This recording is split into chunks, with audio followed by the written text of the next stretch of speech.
दोस्तों नमस्कार, मैं आपका साथी केशव विवेकी आपका रॉयल्टी नामा में विशेष स्वागत है। आइए आज हम कुछ नया और बेहतरीन जानते हैं और साथ ही साथ अपने आप को लोगों के बीच प्रस्तुत करने के लिए, अपनी बातों को उन तक ले जाने के लिए आने वाली बाधाओं से रूबरू होते हैं। और कहीं न कहीं जो लोग लगातार पार्ट टाइम या फुल टाइम में लोगों से मिल रहे होंगे, तो इन बातों से उनका खुद का जुड़ाव बेहतर होगा। ऐसे में आज का ये एपिसोड बहुत महत्वपूर्ण है और हर एक नए डायरेक्ट सेलर को जैसे ही वो जुड़ जाते हैं तो ये उनके लिए खास हो जाएगा, क्योंकि इसके बाद वो उन चीज़ों से अनुभव पहले से प्राप्त किए रहेंगे तो उनको काम करने में बहुत आसानी होगी। तो चलिए आज का इस कार्यक्रम को प्रारंभ करते हैं और आप सभी से आग्रह है कि कमेंट करना न भूलें, साथ ही साथ लाइक करें और लोगों को भेजते रहें। डायरेक्ट सेलिंग अनुभवों का खजाना। लोगों से मिलने में डर, परिचितों के बीच पहली हार, एजेंटों जैसा नया माहौल होना, सबसे अलग यहाँ डायरेक्ट सेलर। तो देखिए, आइए हम इसे जुड़ते हैं। देखिए, वास्तव में डायरेक्ट सेलिंग अनुभवों का खजाना है।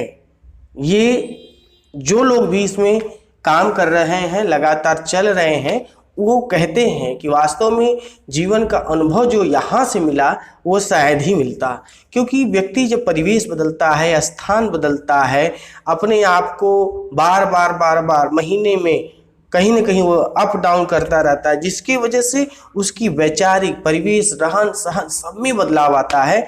और सबसे खूबी की चीज़ है कि वो हर तरह के आदमी को जुड़ता है और उनकी चीज़ों को जानता है, वहाँ के कल्चर, वहाँ की व्यवस्थाएं, वहाँ के रहन सहन और आदि आदि युवाओं के बीच चल रहे होड़ और तोड़ मरोड़ सबको वो जानता है। यही वजह है कि डायरेक्ट सेलिंग अनुभवों का खजाना है। बात करते हैं, बहुत मज़ा आता है जब महीने के अंत में एक मुकाम हासिल होता है। उससे बड़ा मज़ा तब आता है जब लोगों के बीच बात करके लौटने पर दिन भर सभी के व्यवहार और तरीके याद आते हैं। आज एक बात याद आती है कि सामने वाले अपनी बातों से व्यवस्था को गलत साबित करने का प्रयास करता है, परंतु निरंतर अभ्यास और प्रयोग से चलने वाले के आगे उसे झुकना पड़ता है। सच्चाई है कि वो अनुभव नहीं किया है व्यक्ति, सिर्फ और सिर्फ वो हराने के उद्देश्य से आगे आता है कि आज इस बंदे को वो कुछ भी कहेगा मैं नहीं मानूंगा। उसकी ना के आगे हमारा जो प्रयास है वो विजयी की ओर होता है और हम विजय होकर लौटते हैं। कहीं ना कहीं उस व्यक्ति को इस बात से हार मानना पड़ता है, क्योंकि वो सिर्फ बोलता है, करता नहीं है। क्योंकि करते हुए का अनुभव और सिर्फ बोलते हुए का अनुभव में दोनों में अंतर है। यही है कि आज की वर्तमान राजनीति बहुत ही समस्याओं से जूझ रही है, क्योंकि वहाँ लोग अनुभव के साथ कम लोग जा रहे हैं। अनुभव के साथ चलने वाला व्यक्ति कहीं भी सफल हो सकता है। आज बाजार में प्रचार द्वारा कुछ भी बेचा जा सकता है। डायरेक्ट सेलिंग के लोग खुद प्रचार करते हैं। ऐसे में लोग प्रचार को सही मान लेते हैं, जबकि प्रचार के अंदर खड़ा व्यक्ति केवल पैसे कमाने के उद्देश्य से बताता है। अब डायरेक्ट सेलर किसी सामान के बारे में तभी कुछ कहता है जब वो खुद प्रयोग किया होता है। जैसे कोई उत्पाद है, एक अगर न्यूट्रीचार्ज की बात की जाए तो अगर मैं डेली नहीं खाऊंगा, गामा ओरिजिनल नहीं खाऊंगा तो कैसे कह सकता हूँ, इसका प्रोटीन शेक नहीं पीऊंगा, मेरे घर के जो बच्चे हों न्यूट्रीचार्ज किट्स नहीं पियेंगे, महिलाएं जो है न्यूट्रीचार्ज 1 नहीं खाएंगी, तो हम कैसे कह सकते हैं कि इसमें फायदा है। तो व्यक्ति जब उत्पादों का सही ढंग से प्रयोग करता है तभी सामने वाले से चर्चा कर पाता है। यही वजह है कि आप प्रयोग के साथ आते हैं। अब आप समझ सकते हो कि नए आदमी को बताने के लिए उस टीवी वाले से बेहतर प्रयास करके दिखाना पड़ता है, क्योंकि आज व्यक्ति टीवी अखबारों का हो चुका है। उसको नहीं लगता है कि सच है कि झूठ है, वो लिखा है, दिख रहा है इसलिए सच है। और आप हैं कि करके पहुंच रहे हैं, तो जो किया है वो अनुभव तो देगा ही। जैसे अगर हम सामान्य उसमें किसी सब्जी में टेस्ट करते हैं तो नमक बताते हैं कि कम है, बेसी है, स्वाद बताते हैं बहुत अच्छा है, ये है वो, तो उसी के आधार पे हर लोगों का भी अनुभव निकल के आता है। यही वजह है कि करके ही आगे बढ़ा जा सकता है। वास्तव में डायरेक्ट सेलिंग बहुत बड़े अनुभवों का खजाना है। लोगों से मिलने में डर। देखिए, डर तो है लेकिन लड़ना तो पड़ेगा ही। आइए बात करते हैं, जब हम अपने नए दुकान की चर्चा करने निकलते हैं तो अपने अंदर एक अलग डर समाया हुआ रहता है। सबसे पहले कि क्या कहेंगे लोग, दूसरी बात कि कौन मानेगा मेरी बात, कहीं बातों में हार गया तो क्या होगा, मेरा प्लान उसे समझ नहीं आया तो क्या होगा, वह कैसे कर पाएगा, जिसके घर का खर्चा ज़्यादा नहीं वो क्या जुट सकता है, सामान तो उनके घर उधार आता है तो वो कैसे खरीद देंगे। अनेक प्रश्न और उनके सापेक्ष खुद से पीछे होने की नौबत नुकसान करवाता है। आज कोई क्या सोचता है या आपको सोचने की आवश्यकता नहीं है। बड़ा करने से पहले अंदर ही सी झंझनाहट है। जब तक हम अपनी बात लोगों के बीच लेकर जाते नहीं हैं तब तक उलझन है। इतना समझ के चलिए कि आप जब तक जाएंगे नहीं तब तक पाएंगे क्या। इसलिए अनुभव की श्रृंखला में आप जाइए। इतना जानिए कि या तो प्रहार होगा या विजय होगी या हार होगी, परिणाम तो कुछ तो आएगा ही। बस उसमें है कि एक पॉजिटिव या तो नेगेटिव। तो नेगेटिव भी है तो नेगेटिव नहीं है, क्योंकि वो हमारा बताने का जो ढंग था शायद सही नहीं था। आखिर अपनी बात कहने से क्या फायदा या नुकसान होगा, यह तो लोगों के बीच जाने से ही पता चलता है। डर हम रहे होते हैं, दोष या खामियां अपनी व्यवस्था में मानते हैं। पहले लोगों से मिलिए, क्या होता है। सोचने से अच्छा करने पर अनुभव मिलता है।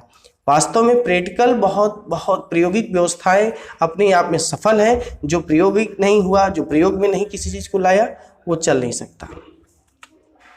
अब है परिचितों के बीच पहली बार। देखिए, डायरेक्ट सेलिंग व्यवस्था बाद में है, पहले सामाजिक स्तर पर खुद की पहचान की कीमत को पता करने की अचूक व्यवस्था है। जब हम अपने किसी खास को इसके बारे में बताते हैं तो सीधा मना कर देता है। जो काम आपकी नज़र में सबसे बढ़िया होता है उसे ही सामने वाला काट देता है।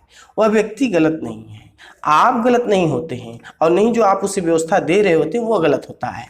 बस ध्यान से समझने की बात है कि आज अच्छी चीज़ों को कितने लोग पसंद कर पाते हैं। आज किताबें सड़क पर और जूते सजावट के अंदर रखे हैं। इसका सीधा मतलब यही है कि लोगों के लिए विद्या महत्वपूर्ण नहीं है जितना कि वो जूते। दूसरी बात, आपका नज़दीकी आपको क्या सुनेगा, उसे डर है कहीं आपका फायदा ना हो जाए। वो डर पहले से ही है कि कहीं ना कहीं ये मुझसे आगे न चला जाए। ये जो होड़ है कंपटीशन का, ऐसे दौर में अच्छी चीज़ें भी लोगों से छूट जाती हैं। कोई खास जब किसी काम में कमी निकाल देता है तो उस पर काम करने की आवश्यकता है। आपका पड़ोसी, रिश्तेदार और कुछ मित्र पहले नहीं आएंगे, इसलिए अपने समान विचार वालों से मिलकर काम बड़ा करिए। देखिए, काम हमें बड़ा करना है, लक्ष्य तो हमारा यही है कि हमें ग्रोथ करना है। ग्रोथ कैसे होगा, जब हम ग्रोथनेस की ओर बढ़ेंगे। नेगेटिव आदमी को पकड़ करके, एक व्यक्ति को पकड़ के झूलने से सिस्टम और व्यवस्था और अपना लक्ष्य सब खत्म हो सकता है। इसलिए हमें आगे बढ़ने की जरूरत है। जो साथ आते हैं तो ठीक, नहीं तो आगे बढ़िए। एजेंटों जैसा माहौल होना। देखिए, हम जब भी फील्ड में जाते हैं, लोगों से मिलते हैं, बातचीत करते हैं, तो एक नए जगह पे, एक नए क्षेत्र में जब भी देखते हैं तो ऐसा लगता है कि लोग हमें एजेंट समझ रहे हैं। वास्तव में तो होते ही है एजेंट। देखिए, एजेंट शब्द आज के दौर में सबसे खराब शब्द हो चुका है। आप यहाँ कंपनी के पार्टनर बनते हैं, आपको 32 से 45% का लाभ मिलने वाला है, लेकिन ये एजेंट वास्तव में ठीक शब्द नहीं है और ना ही होना चाहिए। अब आम आदमी एजेंट समझता है तो उसे बताना पड़ेगा खामोशी के साथ कि एजेंट हम नहीं हैं, एजेंट का अर्थ क्या है। अब किसी भी क्षेत्र से जुड़ा व्यक्ति खुद को एजेंट कहलवाना स्वीकार नहीं करता है। कुछ बेकार किस्म की कंपनियों ने देश के आम जनता को इतना लूटा है, किसी को भरोसा नहीं रह गया है। पैसे को बड़ा करने के चक्कर में सभी का मूल ही चला गया। इस प्रकार के काम करने वाले ही एजेंट कहे जाते थे। आज किसी से पैसा नहीं लेना है, फिर भी छवि तो वैसा ही दिखता है जैसे, जिसके कारण डायरेक्ट सेलरों को बुरा लगता है। किसी से इस व्यवस्था की चर्चा करें तो पहले ही स्पष्ट कर देना उचित है कि यह काम एजेंटों वाला नहीं है। बस आपको सही दुकान से सही सामान खाने के लिए व्यवस्था का पार्टनर होने के नाते सुझाव देने आया हूँ। यहाँ सभी बराबर हैं, क्योंकि खरीदने से सभी को लाभ मिलता है। आपको सामान बताए गए दुकान से पक्की बिल के साथ लेकर आना है। आप डायरेक्ट सेलर हैं तो लोगों को भी यही बताएं। व्यवस्था परिवर्तन में धन नहीं, सिर्फ मन बदलने की आवश्यकता है। शुद्ध, सस्ता और बचत का महापैगाम हमें घर घर पहुंचाना है, क्योंकि आम आदमी की जो ज़रूरत है वो ज़रूरत यहाँ से दिला करके उसको लाभ भी देना है और अपने मुकाम की ओर बढ़ना भी है। अब है सबसे अलग यहाँ डायरेक्ट सेलर। देखिए, वास्तव में डायरेक्ट सेलर सबसे अलग है, और वो है कैसे, वो थोड़ी थोड़ी बातों से हो सकता है। कुछ ऐसे उदाहरण है, हो सकता है कि आप उससे एग्री ना करें, उचित न लगे, तो उसके लिए मैं क्षमा चाहूँगा, क्योंकि ये सारे अनुभव जो मुझे फील्ड से मिलते हैं, लोगों के नज़रियों में दिखाई देते हैं, जो मैं लगातार लोगों के बीच आता जाता रहता हूँ, वहाँ से जो चीज़ें निकल के आती हैं उन्हीं में से मैं एकत्र करके आपको परोस रहा हूँ। तो कहीं अगर अनुचित लगे तो उसके लिए क्षमा चाहूँगा। अन्य व्यवसाय या काम में लोगों की क्या पहचान होती है, वो खुद के लाभ के लिए परेशान रहते हैं। व्यवहार उसी से रखते हैं जो लाभ देता हो। भरोसा किसी का किसी पर रहता ही नहीं है। धन के अलावा किसी का कोई संबंध नहीं होता। बदलाव के नाम पर कोई एक फायदा होता है। व्यवसाय के घटने पर नुकसान ही नुकसान दिखता है। साथ के नाम पर कोई जोखिम लेने वाला नहीं है। क्योंकि पहचान है छोटा सा। इसी तरह डायरेक्ट सेलिंग में डायरेक्ट सेलर की जो पहचान है वो दूसरे को कामयाब बनाने में सभी कामयाब हो जाते हैं। सभी से सभी का व्यवहार बेहतरीन होता चला जाता है। सभी एक दूसरे के साथ निरंतर आगे बढ़ते हैं। धन की बात बाद में, पहले दुकान बदलने की चर्चा होती है। सबका बदलाव सभी के साथ होता है। यहाँ पार्टनरशिप के नाते उन्नति की ओर बढ़ना होता है। बड़े पूंजी के एकत्रित करने का मौका है, पर कोई जोखिम नहीं है क्योंकि अपना कोई खर्च होता नहीं है। सारा व्यवस्था सिस्टम से बना हुआ है। सिर्फ और सिर्फ हमें तो खर्चा और चर्चा की बात करनी है। तो खर्चा और चर्चा में कोई ऐसा व्यवस्था नहीं है जहाँ जोखिम है। हाँ, ये है कि अगर हम सफल होते हैं, सफल तो होना तय है, जो सफल होते हैं तो उनके लिए सब उज्ज्वल ही उज्ज्वल है। तो आइए आज के कार्यक्रम को अब समापन की ओर लेके जाते हैं। तो एक आपके बेहतर निर्णय आपके जीवन को बदल सकता है। यदि आप जीवन में कुछ बड़ा नहीं कर सकते तो कम से कम डायरेक्ट सेलिंग का एक पौधा अवश्य लगाइए और इस वीडियो को लोगों तक पहुंचाइए। वीडियो लाइक कीजिए और अपना कमेंट करना न भूलें। रॉयल्टी नामा करेगा कारनामा और मिल करे हंगामा। मिलते हैं अगले भाग में। तब तक के लिए नमस्कार, बहुत बहुत धन्यवाद।